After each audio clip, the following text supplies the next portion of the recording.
আল্লাহর রসুল বৈশা আছেন তো জিবরিল আলাইহিস সালাম হাসতে হাসতে আসছে, বড় খুশি আজকে। আল্লাহ রসুল জিজ্ঞাসা করছে এত খুশি কেন? বলছে সুসংবাদ নিয়ে আসছি, আপনিও খুশি হয়ে যাবেন। বলছে কি সুসংবাদ? 70,000 উম্মত আপনার হিসাব কিতাব ছাড়া জান্নাতে যাবে।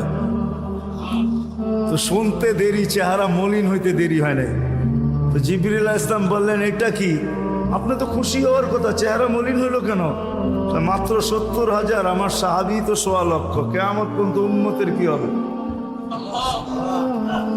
এই জন্য চেহারা মলিন।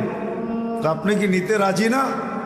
নিতে রাজি না এই কথা বলতেছি না, কিন্তু ভাবতে হবে এটা বলতে পারি। ভাইবা দেখি নিব কি নিব না। তো পাশে ওমর রাদিয়াল্লাহু তাআলা আনহু বসা, বলছে ওমর নিব 70,000, বিনা হিসাব কিতাবে জান্নাতে যাবে। তো যেমন উস্তাদ তেমনই তো ছাত্র হয়, পীর যেমন মুরিদও তো এমনই হয়, ঠিক না?